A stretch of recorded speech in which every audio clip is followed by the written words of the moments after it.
Welcome back to my YouTube channel Zaman sir. আজি আমি শিকিম অতি সহজে কেনেদৰে কিছুমান অযুগ্ম সংখ্যাৰ যোগফল উলিয়াব লাগে। ইয়াত দিয়া আছে 1 + 3 + 5 + 7 + 9 + 11 এইকেইটা অযুগ্ম সংখ্যাৰ যোগফল উলিয়াব লাগে। আমি কেনেদৰে উলিয়াম? আমি যোগ নকৰাকৈ উলিয়াম, কাৰণ যেতিয়া ইয়াতকৈ বেছি সংখ্যাৰ যোগফল দিয়া থাকিব তেতিয়াহ'লে আমি যোগ কৰাটো সম্ভৱ নহ'ব, আৰু সম্ভৱ হ'লেও বহু সময় অপচয় হ'ব। গতিকে আমি নিয়মটো শিকিম কেনেদৰে অতি সহজে উলিয়াব পাৰি। ইয়াত কেইটা পদ আছে? How many terms are here? 1 2 3 4 5 6. So 6টা টার্ম আছে, 6 স্কয়ার করে দিলে 6 স্কয়ার means 36। তার পিছৰটা আমি চাম 1 + 3 + 5 + dot dot plus 19। তাৰ মানে 1 ৰ পৰা 19 লৈকে অযুগ্ম সংখ্যাবোৰৰ যোগফল কিমান হ'ব?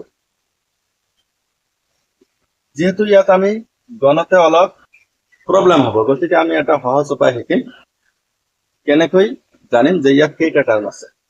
আমি চাম লাস্ট টার্মটো কিমান আছে, 19। সো 19 ৰ লগত 1 প্লাস কৰি দিম। 19 ৰ লগত 1 প্লাস কৰিলে আমাৰ 20 হ'ব। সো 20 ৰ আধা কৰি দিম। কিয় আধা কৰি দিম? কাৰণ ইয়াত এটাকৈ পদ বাদ আছে। সো ইয়াৰ লগত 1 প্লাস কৰিলে হ'ব 20, আৰু 20 ৰ আধা কৰিলে হ'ব 10। গতিকে ইয়াত 10টা পদ আছে। ইয়াত 10টা পদ আছে, তার মানে আমার 10 স্কয়ার করিলে হয়ে যাবে।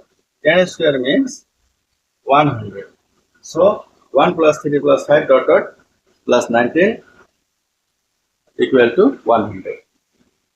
নেক্সট ইয়াত কৈ যদি আৰু বহু কেইটা বেছি সংখ্যাৰ আমাৰ যোগফল উলিয়াব লাগে, অযুগ্ম সংখ্যা, তেতিয়া আমি কি কৰিম? একে উপায়, একে কিমানটা টাৰ্ম আছে ইয়াত আমি প্ৰথমতে সেইটো জানিব লাগিব। সো 199, তাৰ মানে ইয়াৰ লগত 1 প্লাস কৰিলে আমাৰ হ'ব 200। সো ইয়াৰ আধা হলে কি হ'ব? 100। তেনেহলে ইয়াত 100 স্কয়াৰ কৰি দিলেই হয়। 100 স্কয়াৰ মানে 100 × 100। সো আমাৰ হ'ব 10,000।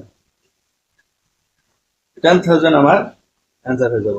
এতিয়া আমি শিকিম প্ৰশ্নৰ ধৰণ আৰু বেলেগকৈ আহিব পাৰে নেকি। প্রথম যেটা ধরন দিয়া আছে প্রশ্নের ধরন, আমি এইটো অলরেডি করিলো বা শিকিলো।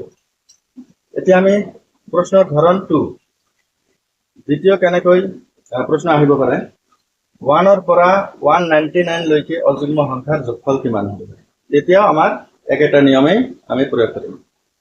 তৃতীয় প্ৰশ্নৰ ধৰণ আছে যে 200 বা 201 তকৈ সৰু অযুগ্ম সংখ্যাৰ যোগফল কিমান হ'ব? এই একেটাই অ্যান্সার একেটাই, কিন্তু প্রশ্নের ধরন বেলেগ বেলেগ আছে।